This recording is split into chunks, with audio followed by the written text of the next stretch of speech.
Welcome to বিনোদন universe. বিনোদন ইউনিভার্সে আপনাদের সকলকে স্বাগতম। আপনারা যে যেখান থেকে দেখছেন আশা করি সবাই ভালো আছেন। তো বেশি কথা না বলে মূল ভিডিওতে চলে যাই।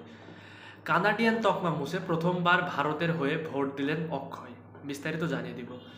বলিউডের জনপ্রিয় অভিনেতা অক্ষয় কুমার কানাডার নাগরিক ছিলেন। সেই তকমা ঘুষেছে গত বছর আগস্ট মাসে।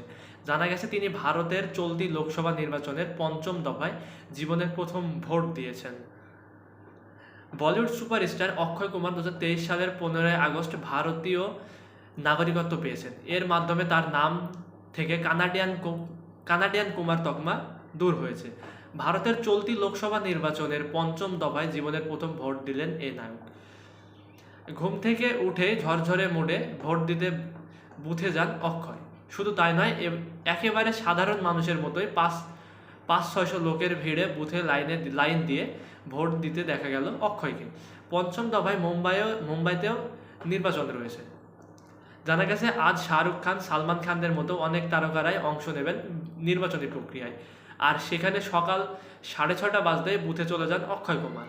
ভোট দিয়ে বেরিয়েই তার মুখে ভারতের উন্নতির কথা শোনা গেছে।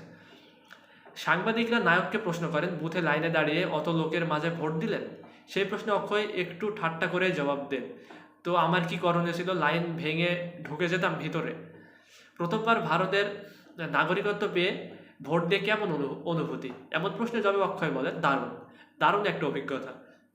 পাশাপাশি চিত্র সাংবাদিকদের ক্যামেরার সামনে ভোট চিহ্ন দেখালেন অক্ষয়।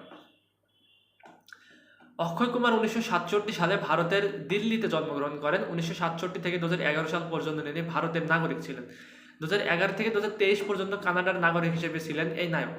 গত বছর থেকে আবার নিজ জন্মভূমিতে নাগরিক হয়ে ফিরে এলেন এই নায়ক। তো আজকের ভিডিওটি এই পর্যন্তই। পরবর্তী ভিডিও না আসা পর্যন্ত বিনোদন ইউনিভার্সের সঙ্গেই থাকুন। ভালো থাকুন, সুস্থ থাকুন, টেক কেয়ার, আল্লাহ হাফেজ।